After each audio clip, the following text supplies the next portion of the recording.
segunda carta aos Coríntios, capítulo 7, e vamos ler o versículo 9 e 10. Aqueles que puderem ficar de pé, fazemos a leitura da palavra do Senhor. Diz assim o texto: Agora me alegro, não porque fostes contristados, mas porque fostes contristados para arrependimento. Pois fostes contristados segundo Deus, para que de nossa parte nenhum dano sofresseis. Porque a tristeza segundo Deus produz arrependimento para a salvação, que a ninguém traz pesar, mas a tristeza do mundo produz morte. Podemos ficar sentados. Então, o anúncio que se impõe é sempre este. Se alguém não tem Bíblia, nós temos Bíblias para distribuir. Hein? Temos Bíblias para distribuir. Irmão Sérgio, estão aí algumas Bíblias, não estão? Não faz mal, estão na caixa. Eu vou pedir a um homem disponível que vá ali à caixa ao bengaleiro. Temos lá muitas Bíblias. Miguel, o irmão Sérgio foi lá, eu peço-te outra coisa. Então, isto é muita ação hoje. Vê, quem não tiver Bíblia, por favor, levante. Nós queremos oferecer a nossa prenda. Quem é que não tem Bíblia? Força. Miguel, conta aqui, está bem, e oferece a nossa prenda. No final até podemos escrever uma dedicatória. Contei 3 ou 4. 3 ou 4? 3, pelo menos. Então, pelo menos 3. Se mais alguém não tem Bíblia, é um dom. Então, ok, mais 2 ali. Vamos oferecer, a igreja tem. Fiquem com ela, é a nossa prenda para vocês. Porque é de facto uma coisa que fazemos com todo o gosto. Que todos possamos ter a palavra de Deus à nossa frente, porque ela é essencial no nosso culto. É essencial. Aliás, fazendo um pouco de contexto, eventualmente para quem nos visita e está numa igreja evangélica pela primeira vez, sem Bíblia nós não conseguimos cultuar, porque a Bíblia é a revelação de Deus, é a palavra de Deus. E por isso ela ocupa um espaço tão importante no nosso culto. Ela ocupa o centro do nosso culto. Não quer dizer que nós só cultuamos lendo a Bíblia e explicando a Bíblia. Não, cultuamos louvando, orando, tomando a ceia do Senhor. Mas de facto ela está no centro daquilo que é a nossa adoração. Por isso eu vou dar só alguns segundos para que elas possam ser distribuídas e todos possam ficar com ela. No final levem para casa, não a devolvam. Nós temos mais, é uma coisa que fazemos com gosto. Eu tenho feito, este é o 5º domingo dos 6 sermões contra a preguiça. E temos feito sempre um breve resumo que eu quero fazer brevemente também. No primeiro sermão contra a preguiça, nós expusemos a palavra de Deus a partir do livro de Provérbios. E nesse primeiro sermão nós olhamos para a preguiça como o oposto da... Os irmãos vão respondendo rapidamente da sabedoria, da inteligência. No segundo sermão, foi a partir da segunda carta de Pedro, nós olhamos para a preguiça como uma falta de conhecimento, uma ignorância. No terceiro sermão, nós olhamos para a carta aos Hebreus, para a preguiça como uma, lembram-se? Negligência, nem mais. No quarto, que foi a semana passada, com o pastor Jonatas Lopes, que esteve e pregou para nós. A partir do livro de Amós, que é no Velho Testamento, nós olhamos para a preguiça como uma, recordam? Como uma corrupção. O primeiro sermão colocava a tónica na preguiça como um gesto ativo de ignorância, de tolice, podemos usar o termo estupidez. O segundo sermão colocava a tónica na preguiça como um gesto passivo, em que não se trabalha porque não se sabe que se pode trabalhar. O terceiro sermão colocava a tónica na preguiça como um gesto negativo que era aumentado por não se articular com uma coisa com a qual se devia articular. Coisa essa que era a esperança. O quarto, na semana passada, colocava a tónica na preguiça como uma moleza, não é? Os homens que estavam bem na vida, do texto de Amós da semana passada, era uma moleza, viviam em moleza, e essa moleza permitia uma coisa que era absolutamente perversa, que era eles serem indiferentes ao sofrimento das pessoas que estavam à volta deles. Hoje, ao irmos para a segunda carta aos Coríntios, que lemos, a abordagem é diferente de todas as outras. Nós hoje olhamos para a preguiça a partir da relação que existe entre preguiça e tristeza. E podemos perguntar qual é a relação entre preguiça e tristeza. E claro que o meu objetivo, queridos irmãos, queridos amigos, é que esta resposta seja dada pelo estudo da Bíblia, Estudo esse que nós pedimos que seja orientado pelo Espírito Santo. Avanço, ainda assim, um resumo possível daquilo que nos leva a considerar que há uma ligação entre a tristeza e o pecado da preguiça.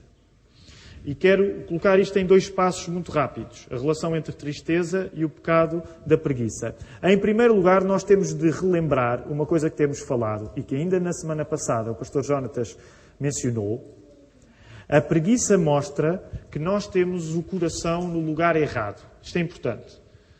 O pecado da preguiça, quando é detectado, quando é reconhecido como um erro, como um pecado, mostra que o nosso coração está no lugar errado. Porquê? Porque a preguiça revela que nós não fazemos aquilo que Deus nos pede que façamos, porque, em último grau, nós não temos em Deus o nosso maior prazer. Ao falarmos de prazer, acabamos por falar de alegria. Rapidamente, uma revisão de uma coisa que nós falámos no primeiro sermão. Em Provérbios, quando fomos ao Novo Testamento e lembrámos o texto de João 14. Lembram-se do texto de João 14? Aliava o amor que nós temos a Jesus ao facto de fazermos aquilo que Ele nos pede. Era o próprio Jesus que, na última ceia, explica isto aos discípulos. Eu estou a sintetizar muito, mas Jesus diz: se vocês me amam, vocês fazem aquilo que eu vos mando. Esta era a lógica. Nós fazemos coisas porque amamos a Deus. Agora, vamos colocar a lógica pela negativa para percebermos o problema da preguiça no assunto. Se nós não obedecemos àquilo que Jesus pede para nós fazermos, estamos a demonstrar, em último grau, que não o amamos. Logo, que não temos a alegria nele. Há uma maneira de colocar, não sei, pelo menos a mim ajuda-me. Há um provérbio popular que ajuda um pouco a explicar este fenómeno. Acerca de gosto, acerca de amor e trabalho. Não é? Os irmãos estão a pensar nisso? Que é, quem corre por gosto não cansa. É uma maneira, não é uma maneira bíblica, mas é uma maneira relativamente simples de mostrar que nós fazemos as coisas quando o nosso coração tem combustível. Se o nosso coração não tiver amor para as coisas que nós devemos fazer, naturalmente nós não faremos. Aliás, só aqui uma parte, sobretudo aproveitar até o facto de nós, como uma igreja com tantas pessoas jovens, alguns deles já me têm ouvido a ter esta conversa com eles até pessoalmente. Por exemplo, aqueles que são músicos, amam tanto ser músicos, fazem tanto trabalho para tocar que não imaginam. Os irmãos não imaginam, mas de facto, porquê? Porque nós amamos tocar. E agora estou a dizer isto de uma maneira positiva. Isto pode ter implicações negativas na vida dos músicos nesta igreja. Mas, por exemplo, os músicos desta igreja, eu sei por experiência própria, fazem sacrifícios pela música que parece que não lhes custa. Custa, mas fazem. Não é? Porquê? Porque naturalmente o coração deles está na música. Estar a tocar, acabar de tocar às 2, a sair às 2 da manhã do Minho ou de Trás-os-Montes e vir por aí abaixo, e ao domingo estarem desfeitos, mas eles fazem aquilo, porque o coração deles está lá. Quando eu agora falo em música, estou só a aproveitar o facto de estarmos na presença de muitos músicos e ser um exemplo um bocado fácil de identificar. Quando fala em música, fala noutras coisas, acerca de coisas que acendem o nosso coração. Logo, a lógica relação entre preguiça e tristeza, falando, antes de falarmos na tristeza, falando na alegria, é esta. Se não existe alegria em Deus, para nos fazer aquilo que Ele nos pede, podem ver aí no boletim, há alguns passos destes que eu estou a dar agora que estão no boletim para reflexão, para que durante a semana possam voltar aqui. E então aqui, o Ricardo ontem chamou a atenção, não é gaguez literária, ok? Esta frase, deixem-me voltar a repetir, se não existe alegria em Deus para nos fazer aquilo que Ele nos pede, é intencional essa repetição, então é porque pode haver uma tristeza que justifica essa falta de ação que Deus nos pede. Percebem a lógica? Quando nós temos alegria nas coisas, fazemos-las. Se não fazemos as coisas, talvez seja sinal que nós temos uma tristeza nas coisas. Porque se tivéssemos alegria, provavelmente íamos fazê-las. Eu sei que estou a simplificar muito, mas é este tipo de simplificações que também encontramos no texto bíblico. Isto encontra-se não só na palavra, João 14, mas também se encontra na história. Agora vou fazer uma corrida rápida pela história, para nós percebermos um pouco, em 2000 anos, como é que os cristãos pensaram acerca do problema da preguiça e a relação que a preguiça tem com a questão da tristeza. o antepassado histórico da preguiça é a assédia. Seria um termo interessante que se os irmãos fixassem. Assédia. Na velha lista de... a Igreja Católica Romana tem aquela lista de pecados capitais. Originalmente não era preguiça, era assédia. Ora, se os irmãos forem, eu fiz isso, se forem ao dicionário, ou àquele dicionário online, o Priberam, por exemplo, é aquele que eu uso, e colocarem a palavra assédio, ela é reconhecida. E, por exemplo, a definição que dá é falta de vontade ou de energia, negligência, grande melancolia ou apatia. E só na palavra assédia, e isto é muito importante, por isso é que eu encorajava os irmãos a decorarem a palavra assédia, porque a palavra assédia tem um mérito maior do que a palavra preguiça, na medida em que já junta a falta de vontade para trabalhar à questão da tristeza, quando falamos em melancolia. Portanto, quer dizer que os antigos, quando pensavam no pecado da preguiça, eles sabiam que o pecado da preguiça, em último grau, estava relacionado com os nossos sentimentos, e eventualmente com a tristeza que as pessoas sentiam. O fenómeno da assédia era, sobretudo, reconhecido na vida dos monges e de outros ascetas que se dedicavam à solidão. Entre parênteses, rápido. O que é monge? O que são ascetas? A partir do final do século II e século III, alguns cristãos começam a achar que a melhor maneira de se dedicarem à sua fé é eles saírem das cidades e viverem uma vida, muitas vezes até de clausura, mas de se afastarem. Por exemplo, para os irmãos terem uma ideia, há um livro interessante onde nós temos um pouco ideia dessa cultura. Ele foi editado pela Assírio Alvim aqui há uns anos, que é os Pais do Deserto, ou Padres do Deserto. Portanto, que é aquele primeiro movimento monástico de cristãos que se isolava. Agora não posso perder muito nisto, mas, por exemplo, para os irmãos terem ideia, este movimento começa a nascer 2 séculos depois, mais ou menos depois de Cristo, e havia homens que a sua dedicação à solidão era tal que viveram vidas inteiras em cima de pilares. Sobretudo mais no Oriente, okay? Mais na zona oriental, em cima de pilares. Eram alimentados por pessoas que lhes davam comida. E essa era a maneira. Eu sei que nós hoje, numa sociedade muito de fazer as coisas, às vezes demasiado mecânica, podemos achar ridículo, mas essa era a maneira que alguns cristãos achavam que se podiam dedicar melhor a Deus. Vejam bem. Depois, se pesquisarem na internet, vão encontrar coisas interessantes acerca destes homens. Ora, esses homens eram frequentemente vítimas daquilo que era visto como o pecado da assédia. Estes homens que se separavam do mundo para procurar esta maior dedicação à fé, sofriam frequentemente de um estado de inquietação que os impedia de trabalhar e orar. Trabalhar e orar soa familiar. Ora et labora, né? Que era um dos lemas das pessoas que se isolavam do mundo. Ora et labora. Ora, as pessoas que queriam orar e trabalhar, muitas vezes eram tentadas com o pecado da assédia que lhes tirava precisamente a capacidade, quer de orar, quer de trabalhar. Estou a avançar rapidamente. Tomás de Aquino, no século XIII, é chamado pela Igreja Católica Romana o doutor da Igreja.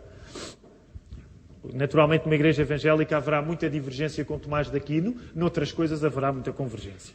E, de facto, é um vulto, foi uma pessoa que todos nós devíamos informar-nos um pouco acerca dele, mesmo quando divergimos. Tomás de Aquino descreve a assédia como uma tristeza acerca do bem espiritual, provocando essa condição de assédia, que o que era mal físico acabava por perturbar o que era bem espiritual. O que era mal físico, naqueles cristãos que se sentiam tentados pelo pecado da assédia, acabava por se traduzir a estragar o que era bem espiritual. A assédia tornava-se uma fuga do mundo que levava à despreocupação até com a despreocupação. Percebem a ideia? A pessoa ficava num estado tal que ficava despreocupada de estar despreocupada. Ora, em último grau, a assédia podia manifestar-se de uma maneira que a pessoa ficava de tal maneira deprimida, e deprimida é mais um termo de agora, já vamos falar um pouco sobre ele, mas a pessoa ficava de tal maneira triste, desesperada, que era o pecado que se via como a estrada para o suicídio.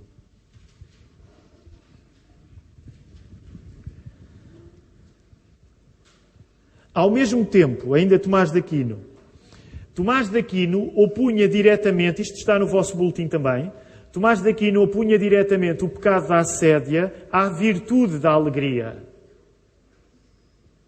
A alegria é essa que nós temos em Deus. E isto não é diferente para aqueles de nós que somos, deixa-me dizer assim, fãs do pastor John Piper. Não é nada diferente do que o pastor John Piper, da Igreja Batista Bethlehem. O único membro da igreja que tem uma fotografia com o John Piper é o Pedro Barroso. Portanto, podem ir cumprimentar o Pedro Barroso, se não cumprimentar uma mão que já cumprimentou o John Piper. Ou John Papa, não é? Como nós chamamos também. Só voltando aqui, o pastor John Piper, que nós, de facto, tem sido um exemplo de fé para nós e uma influência, ele está a dizer uma coisa que São Tomás... eu agora fugiu-me para o São. Nós geralmente, não é falta de respeito, mas nós não usamos o São. Os protestantes geralmente não usam, pelo menos os evangélicos não usam o São. Mas as pessoas geralmente pensam em Tomás de Aquino e geralmente nomeiam-no com o São antes. Então, o que Tomás de Aquino estava a dizer é uma coisa que hoje em dia, por exemplo, o pastor John Piper diz muito quando explora a ideia, que pode parecer surpreendente, de hedonismo cristão, que é a ideia que a alegria que nós temos em Deus é central à fé cristã. Não é o pastor John Piper que está a inventar. Ao longo de 2000 anos, os cristãos aperceberam-se que a alegria é uma questão essencial na fé. E que no seu oposto da alegria está a tristeza. E, nesse sentido, a tristeza acaba por desempenhar um papel muito importante no próprio pecado da preguiça. Porque quando se falava da assédia, fazia-se esta tal ligação. As pessoas não faziam aquilo que supostamente deviam fazer porque havia uma tristeza nelas, que também as impedia. Vamos avançar rapidamente. Uma equivalência entre este tempo de Tomás de Aquino, em que a reflexão sobre os males da alma era feita a partir da era cristã, e o tempo de agora, onde a cultura não reflete necessariamente sobre os males da alma a partir da fé cristã, é nós juntarmos o tempo de Tomás de Aquino ao tempo nosso, falando agora, usando a expressão depressão, se nós quisermos. Ora, eu não tenho como aprofundar hoje esse tema, nem tenho conhecimento para poder aprofundá-lo, mas gostaria que nós conseguíssemos estabelecer esta ponte entre um dos estados mais graves da ausência de ação, esta preguiça, e a nossa tristeza. Um dos propósitos nesta manhã que tenho para vós é perguntar e tentar responder até que ponto é que a minha preguiça pode ser compreendida a partir da tristeza que eu sinto. Atenção, eu não estou a dizer que todas as pessoas se reverão nisto. Há pessoas que nos 4 sermões anteriores já se reviram o suficientemente em algumas coisas para dizer a preguiça não é tanto uma questão para mim. Portanto, haverá pessoas que hoje poderão dizer o meu problema de preguiça não se manifesta necessariamente pela questão da tristeza. Mas haverá outros que dirão eu aqui consigo me identificar mais do que nos outros domingos, não é? E é a partir deste ponto que nos lançamos para o estudo do texto que nós lemos agora. Como nós já lemos nele, nós deparamos com 2 tipos de tristeza. A tristeza segundo Deus e a tristeza do mundo. E antes de explorarmos um bocadinho, nós temos de fazer um contexto rápido desta porção das Escrituras. Nós estamos a lemos 2 versos da segunda carta aos Coríntios. Eu vou, num parágrafo muito rápido, fazer um contexto. Depois de Paulo escrever a primeira carta aos Coríntios, que é a que está antes da segunda, logicamente, sobre a qual nós falamos muito, ainda agora na escola dominical estávamos a falar dela, Timóteo voltou de Éfeso trazendo notícias de Corinto que perturbaram Paulo. E Paulo decide ir até lá, Corinto, vindo de Éfeso. Quando chega a Corinto, Paulo é vítima de um ataque violento. Não é um ataque físico, mas é um ataque de um membro da igreja. E o que é grave, nós não temos muitos detalhes acerca dessa pessoa, embora este caso esteja mencionado em 2 Coríntios 2, 5 e 7, 12, mas aquilo que nós sabemos, através de capítulo 2, versículo 3, é que na altura a congregação não fez nada para defender Paulo, desse ataque do membro da igreja de Corinto. Portanto, Paulo é atacado por um membro da igreja de Corinto quando lá vai, porque estava perturbado com as notícias que Timóteo lhe deu da comunidade. Isto depois da primeira carta aos Coríntios ser escrita. Vai lá, esse homem ataca-o, não é fisicamente, mas ataca-o. E a congregação, as pessoas da igreja de Corinto, não defendem Paulo. O que é que vai acontecer? Esta visita é muito dolorosa para Paulo, é muito dolorosa para os coríntios, que não a desejam ver repetida daquela maneira. Paulo altera de novo os seus planos de viagem e volta diretamente para Éfeso, de onde escreverá a tal carta severa mencionada em 2 Coríntios, que nós não chegamos a conhecer. Ela é mencionada, se os irmãos quiserem ver rapidamente, capítulo 2, entre o versículo 13 e o versículo 4, e no capítulo 7, no versículo 8 e no versículo 12. Aí está mencionada essa carta aos Coríntios. Essa tal carta severa. Os irmãos, deem-me só um segundo. Tenho aqui um problema informático, mas que é resolvido em segundos apenas. Isso é o que dá a nós confiarmos nas tecnologias. Estou a meio do sermão, mas eu vou encontrá-lo. Cá está ele. Então, o que nós sabemos, que é explícito na Escritura, é que Paulo escreve uma primeira carta aos Coríntios, escreve uma segunda que nós não conhecemos, que é descrita como a tal carta severa. Nessa carta severa que o apóstolo Paulo escreve, a preocupação do apóstolo Paulo é que a Igreja se coloque nos eixos e que possa precisamente fazer o quê? Disciplinar a pessoa que atacou o apóstolo Paulo. Mais tarde, Tito vai trazer, graças a Deus, boas notícias quanto à reação dos coríntios a esta carta severa, o que deixa Paulo muito satisfeito. E se os irmãos virem entre o capítulo 1 e o capítulo 9 da segunda carta aos Coríntios, apercebem-se que Paulo está, digamos assim, aliviado, porque aquilo que lhe custou escrever a carta severa, que se perdeu, que nós não a temos, não faz parte do cânon, aquilo que lhe custou escrever a carta é um alívio agora quando ele se apercebe que aquilo que ele pediu aos coríntios que fizessem acabou por ser feito.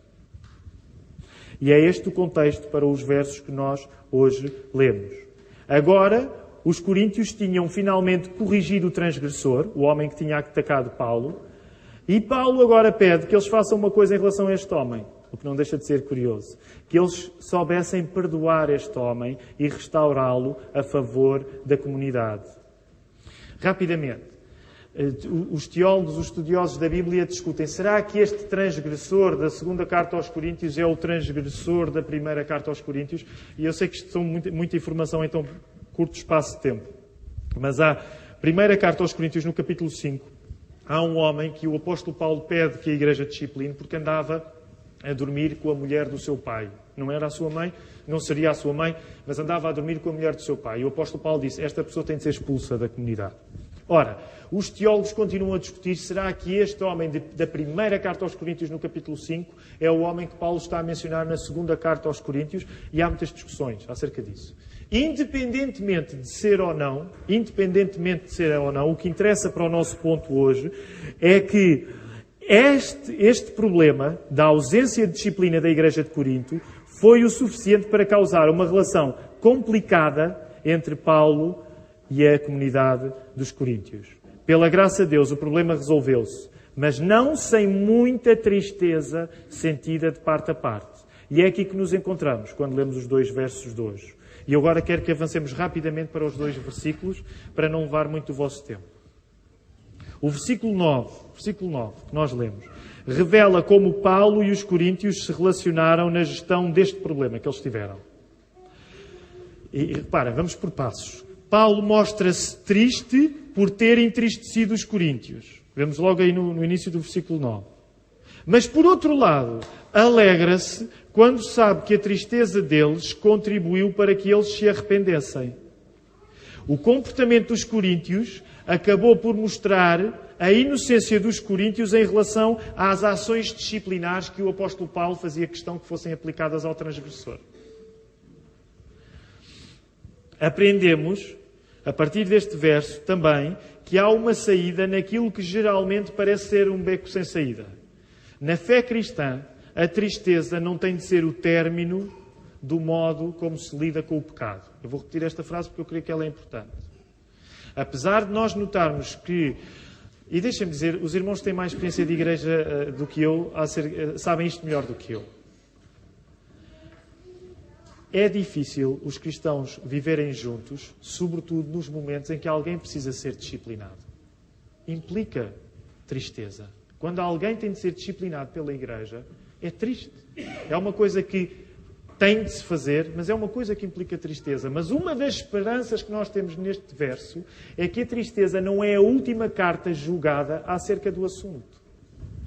O apóstolo Paulo entristeceu-se que tivesse de os entristecer, mas alegra-se porque o arrependimento agora abre caminho. E isto é muito importante para a igreja, porque avisa-nos de que provavelmente as igrejas têm de passar por momentos difíceis onde a disciplina tem de ser feita, mas que a tristeza não vai ser o último degrau desse caminho. O verso 10 explica, e é aqui que eu gostaria que hoje nós nos pudéssemos dedicar, há uma tristeza, diz o verso 10, que vem de Deus, que faz parte do processo espiritual que traz o arrependimento. Nesse sentido, é uma tristeza que não é desistência, mas parte de uma luta contra o pecado. Portanto, uma tristeza que produz arrependimento não é uma rendição. Antes, pelo contrário, é uma reação. Tem a ver com crescimento e progresso. É uma tristeza que se tem porque Deus está connosco e não porque Deus nos abandonou. Matthew Henry, um puritano, o primeiro a escrever um comentário, creio eu, total de toda a Bíblia, dizia assim, acerca deste texto: é uma tristeza divina porque é uma tristeza com o pecado. A tristeza que vem de Deus funciona para a salvação. A tristeza que vem do mundo funciona para a morte, como o próprio texto diz. Já viram, meus irmãos? Vamos avançar, mas isto é uma das coisas que eu gostaria que pudesse ficar viva entre nós. Há tristezas boas, que não são rendição. Rendo-me, acabo, façam-me o funeral. Não. São tristezas que fazem brotar, germinar coisas. Tristeza de Deus faz parte do processo do arrependimento. Interessa ainda salientar a importância do verbo, na minha tradução, verbo operar, no verso 10. Porque este verbo, no versículo 10, indica-nos que a tristeza produz coisas, que não é neutra. No caso da tristeza do mundo, é o caso negativo, o que resulta é morte. No caso da tristeza segundo Deus, há muitos resultados. E um desses resultados, que é profundamente espiritual, vê-se na transformação da pessoa que passa por essa tristeza.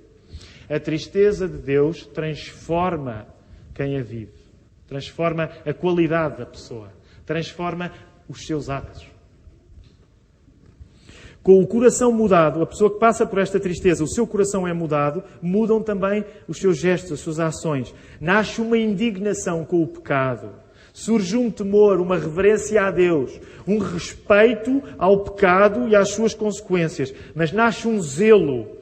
E deixem-me dizer, um dos modos como os comentaristas colocavam isto era assim. É uma mistura de amor com fúria. Amor com fúria.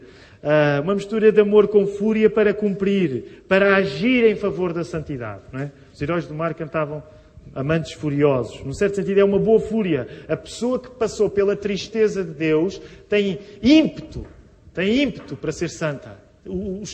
Não é aquela ideia popular do santo adormecido, alheio a tudo. É precisamente o contrário. A pessoa passou por essa tristeza e essa tristeza deixou-lhe zelo. Está acordada, está desperta. Em último reduto, essa tristeza segundo Deus, deixem-me colocar as coisas nesta maneira, é um plano de ataque do Espírito Santo. É um plano de ataque. É o Espírito Santo a fazer coisas. Quero rapidamente tentar fazer um esforço para aplicar estas verdades destes dois versos e tentar aplicá-las ao nosso contexto de igreja, àqueles que já fazem parte desta igreja, àqueles que não, àqueles que nos visitam. E ao pedirmos a Deus que nos ajude a aplicar as verdades do texto bíblico às nossas vidas, talvez seja útil nós colocarmos algumas questões a partir do que 2 Coríntios 7, 9 a 10 nos ensina. E também vamos ver ainda outro texto na palavra. A primeira pergunta que eu gostaria de fazer, e eu espero que ela seja útil para todos nós esta manhã, porque é uma pergunta que pode ser feita depois de brevemente estudarmos este texto. Como é que eu distingo se é o caso de eu estar triste ou da tristeza estar nas imediações da minha vida? Como é que eu distingo se passo por uma tristeza que é de Deus ou se é uma tristeza do mundo? Eu acho que esta é uma boa pergunta. Aliás, deixa-me só aqui fazer um entre parênteses. No próximo domingo nós chegamos ao final desta série e é o último domingo do mês e vamos ter a oportunidade para aquele período de perguntas e respostas. Portanto, eu quero entusiasmar todas as pessoas que estão hoje, possam estar no próximo domingo e se houver questões que queiram fazer, nós, no final do próximo culto, no próximo domingo, nós temos um período para perguntas e respostas. Como é que nós distinguimos os dois tipos de tristezas? A partir do texto que nós lemos, nós apercebemos da relação íntima que a tristeza, segundo Deus, tem com o arrependimento. Portanto, vamos tentar responder desta maneira. A tristeza, segundo Deus, está sempre relacionada com arrependimento. Aliás, apercebemos que a tristeza, segundo Deus, acontece para o arrependimento. Não é só o facto de se relacionar com o arrependimento. A tristeza, segundo Deus, acontece para o arrependimento. Temos aqui uma resposta que eu sei que é simples, mas à luz deste texto é sólida. Se a nossa tristeza não tem nos levado ao arrependimento, então nós não podemos dizer que ela vem de Deus. Atenção, só aqui um esclarecimento. Até porque estas coisas nós temos de depender de Deus para termos as melhores respostas. Pode até acontecer que no início de um processo de tristeza que nós estejamos a viver, nós ainda não sintamos o arrependimento e mais tarde vamos senti-lo. A maneira como eu gostaria de simplificar esta manhã é, até eventualmente para que nós olhemos para o nosso passado, para as tristezas do nosso passado. Se nós passarmos por tristezas que não se relacionaram na prática com arrependimento nas nossas vidas, nós não temos autoridade para dizer, isto foi uma tristeza de Deus. Porque quando o texto nos apresenta a relação entre tristeza e arrependimento, ele liga a tristeza a levar ao arrependimento. Esse é o tipo de tristeza de Deus. Agora, no meio disto pode-se interpor outra questão, e eu não quero hoje perder-me em muitas questões, mas nós podemos perguntar ao texto, como é que eu distingo o arrependimento do remorso comum? No fundo, como é que eu sei o que é o arrependimento? Começamos a perguntar como é que eu sei qual é a tristeza, mas depois podemos perguntar como é que eu sei qual é o arrependimento. E deixem-me tentar responder.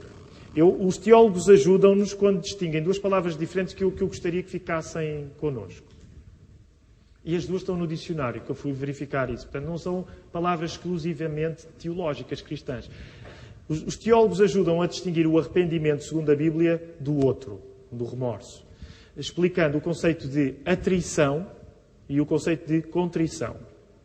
Eu rapidamente quero explicar o conceito de atrição. A atrição é uma reação natural de nós lamentarmos os erros que cometemos pelas consequências negativas que eles geraram. Qualquer pessoa, é óbvio que qualquer pessoa pode sentir isto.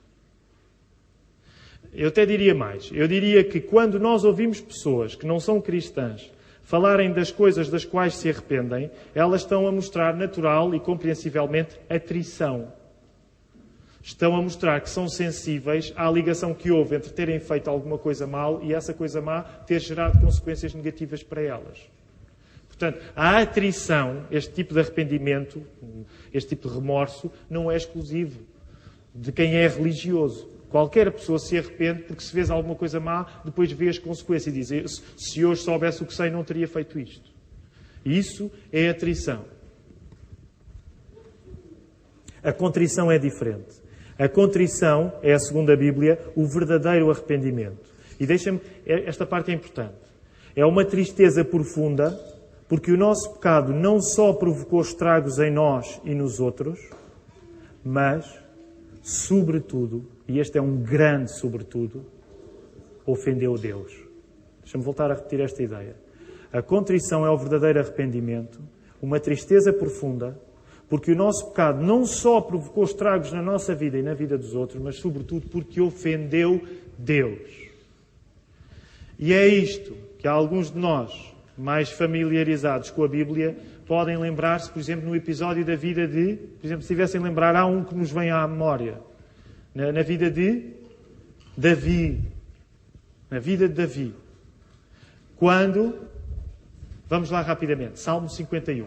Não vamos ouvir a descrição do pecado, que essa eu vou resumi-la rapidamente, mas vamos ouvir Davi a falar sobre isso. Vamos lá até o Salmo 51 no instante, por favor. Para percebermos o que é a contrição. Rapidamente, só para dar o contexto dos acontecimentos na vida de Davi, que são expressos no Salmo 51. O Salmo 51 expressa o arrependimento de Davi quando, ao ser confrontado pelo profeta Natã, reconheceu o pecado de ter provocado a morte de Urias para que ficasse com a sua mulher Batseba, com quem já tinha adulterado. Já noutras ocasiões falámos acerca disto. Este é daqueles episódios mais difíceis de nós conseguirmos compreender na Bíblia. Na medida em que Davi é descrito um homem segundo o coração de Deus, e basicamente ele no palácio viu a mulher de Urias, que era um soldado e era uma pessoa de posição no exército, apaixonou-se pela mulher dele, Batseba, consuma o adultério com ela e arranja a maneira de colocar Urias na frente da batalha para que ele morresse. E fez estas coisas todas. O homem que era descrito segundo o coração de Deus, um homem que tinha tido uma história para trás com Deus que é absolutamente extraordinária, o David que matou o Golias, tudo isso. E este homem viveu, como nós hoje diríamos, em estado de negação do seu pecado, até que o profeta Natã foi lá e é curioso, através de uma alegoria, de uma cabrinha que um homem tinha e depois chegou o homem poderoso e que fez questão de ficar com ela. David ficou tão revoltado com aquela história que Natã lhe estava a contar, que depois Natã disse, esse homem és tu. E aquele absurdo estado de negação de David é quando ele cai em si. Atenção, meus irmãos, queridos amigos, isto só explica que o pecado na nossa vida, e eu agora não tenho como dedicar muito aqui, o pecado na nossa vida, um dos primeiros reféns que o pecado faz na nossa vida é a nossa inteligência, a nossa compreensão. Nós podemos estar a fazer a pior coisa que fazemos na vida, absolutamente convictos que aquilo não é mau. Como é que é possível que David fosse capaz de ter sido culpado de um homicídio, de um adultério, e não se aperceber disso? Só naquela altura é que lhe saem as vendas dos olhos e ele se apercebe que fez a asneira da grande. Cometeu um pecado horrível. Salmo 51. Eu dou só alguns segundos para os irmãos. Não vou ler, já vou ler um verso, mas queria só que os irmãos olhassem um pouco para o Salmo 51 e percebessem o que é que nós estamos a falar. Não se esqueçam que estamos a falar nisto por causa da questão do coração contrito. Um coração contrito é aquilo que é agradável para Deus, como diz o verso 17. E eu gostaria de ler o verso 17. Aliás, vou só ler o versículo 1. Compadece de mim, ó Deus, segundo a tua benignidade e segundo a multidão das tuas misericórdias. Apaga as minhas transgressões. Lava-me completamente da minha iniquidade e purifica-me do meu pecado. Pois eu conheço as minhas transgressões e o meu pecado está sempre diante de mim. A ironia é que quando Davi diz isto agora no versículo 13, isto era uma coisa que ele não podia dizer antes de Natã lhe ter vindo dizer aquilo que lhe disse. Porque passou muito tempo em que o pecado de Davi não estava diante dele, mas ele agora via.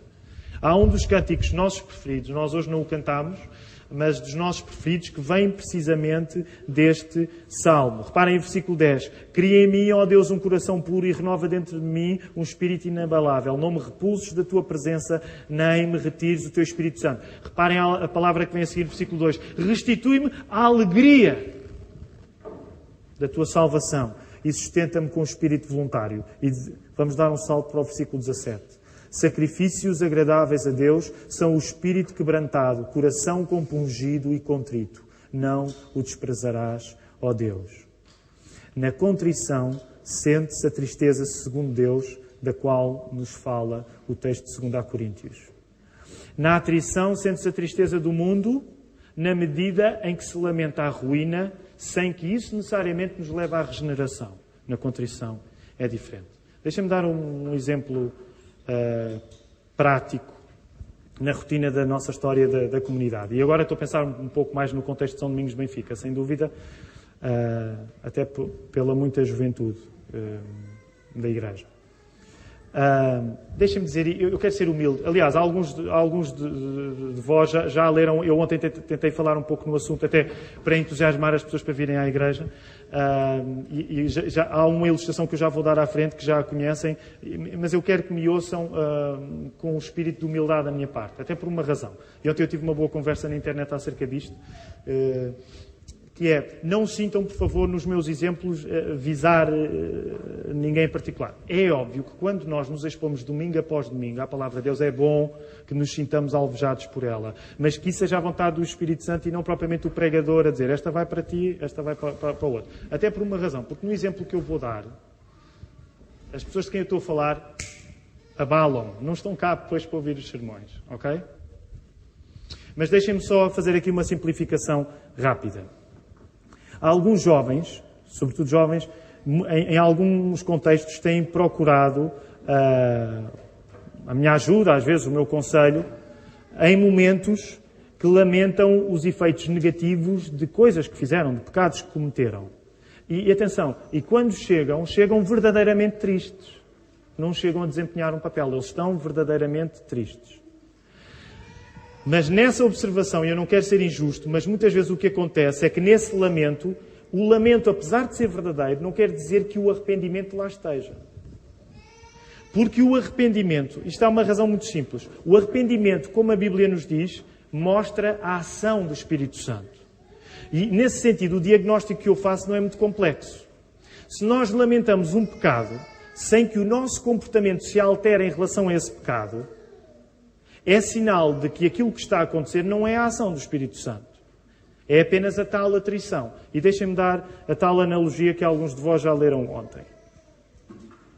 Se alguém que roubou um automóvel e está nele em fuga e de repente lhe falta a gasolina, no momento em que ele sai do automóvel, não quer dizer que necessariamente ele se arrependeu de ter roubado o carro. Simplesmente terminou o combustível do carro. Carro esse que materializava o pecado que ele estava a cometer.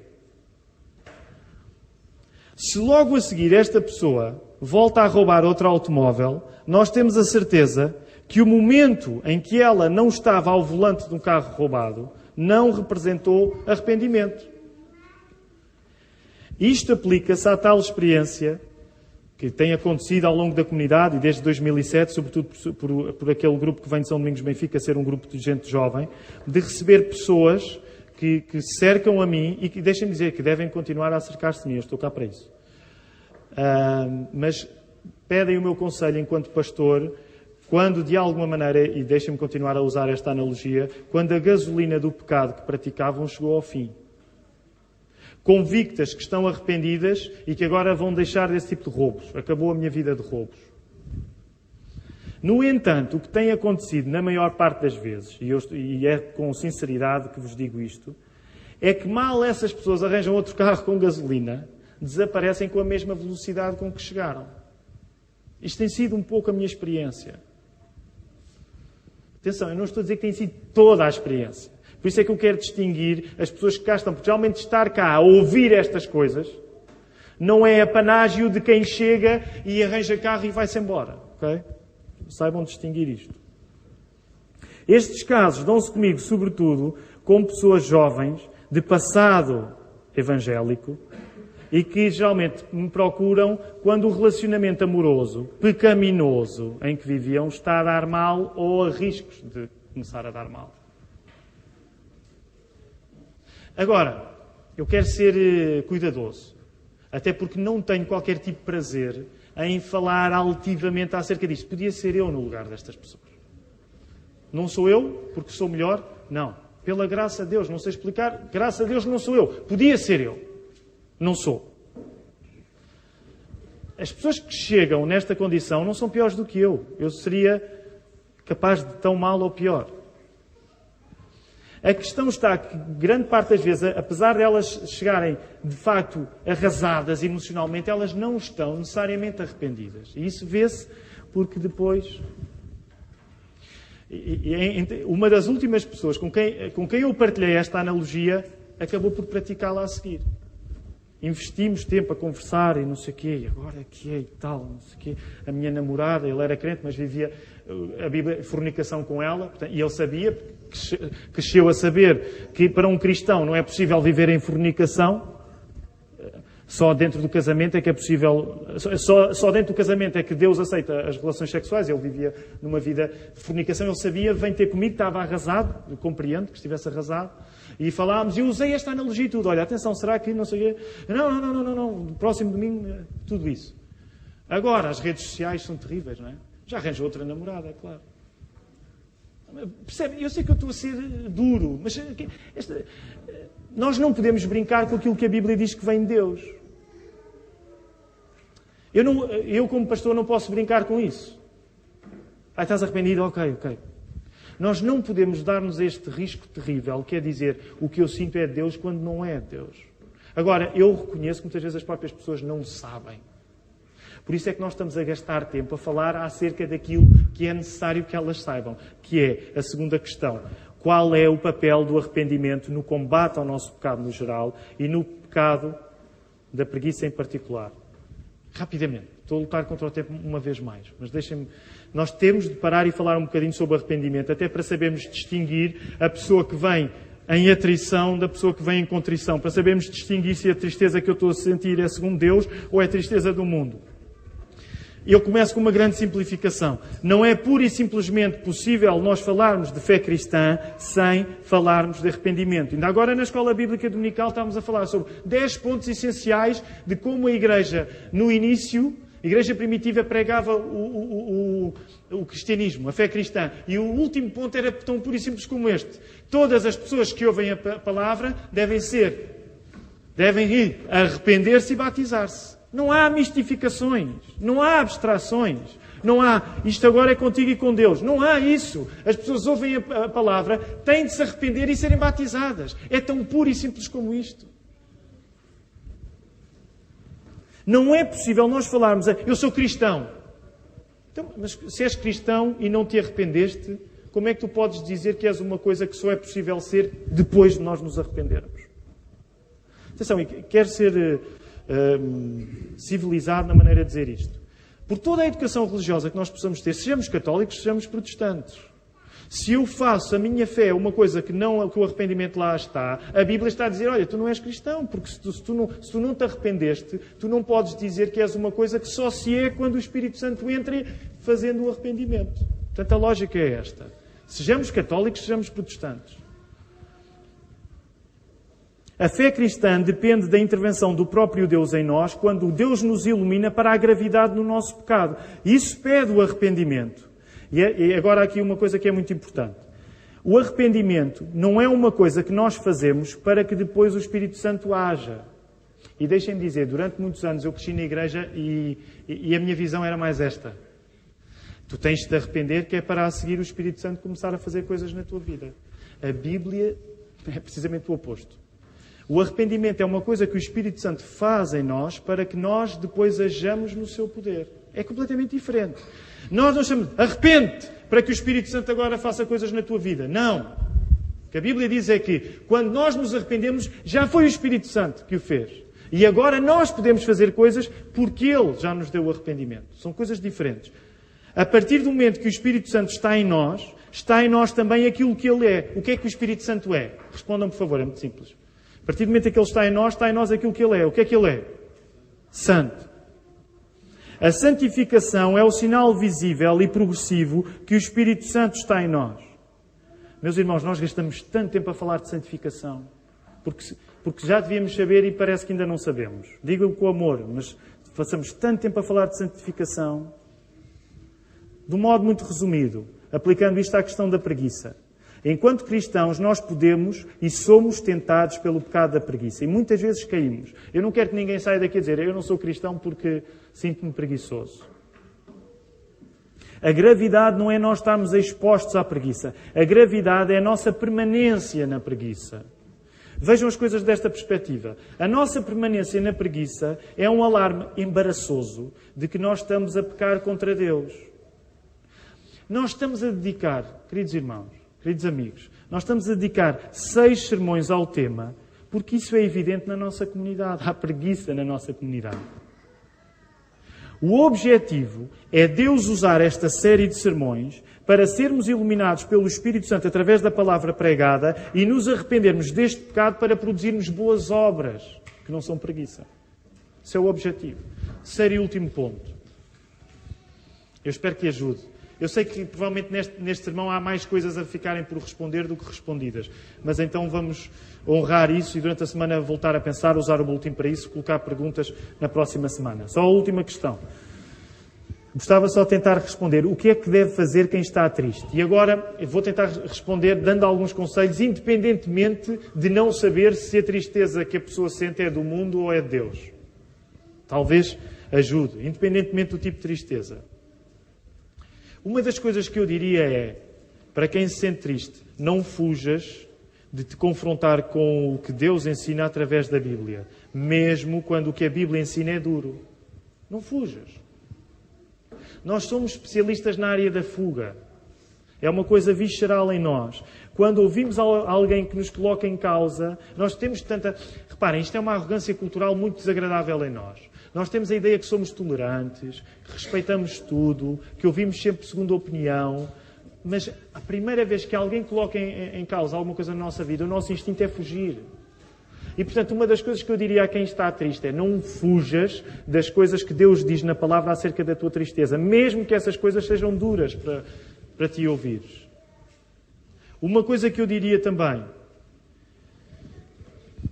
entender que se a nossa tristeza não nos leva ao arrependimento, então aí é uma coisa triste, porque eventualmente nos leva à morte. Nada de útil vai sair de uma tristeza do mundo. Nesse sentido, e perceba o que eu quero dizer, a Igreja só pode ajudar os tristes que são tristes arrependidos. Porque os outros também poderá ajudar de outras maneiras, mas se é uma tristeza da qual não leva a arrependimento, a ação do Espírito Santo não pode começar na vida da pessoa.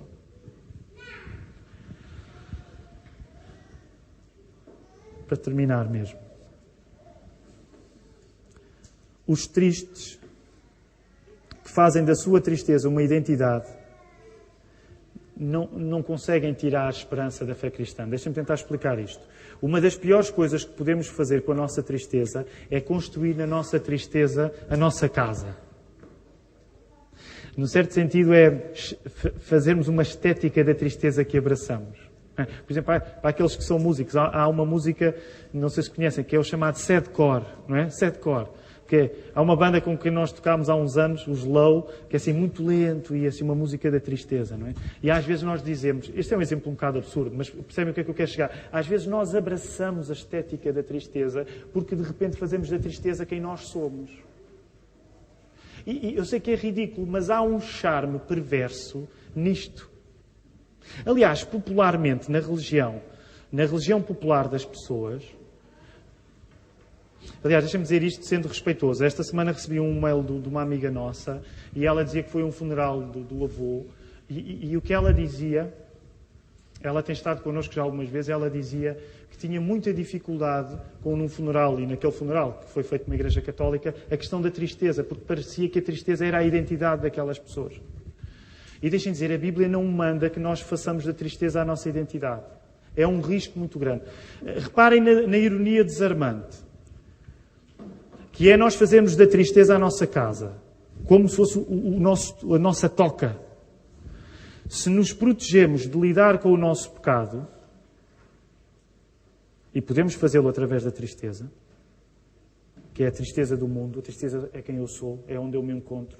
Se nós nos protegemos de lidar com o nosso pecado, nós estamos, ironicamente, a proteger-nos de Deus lidar connosco.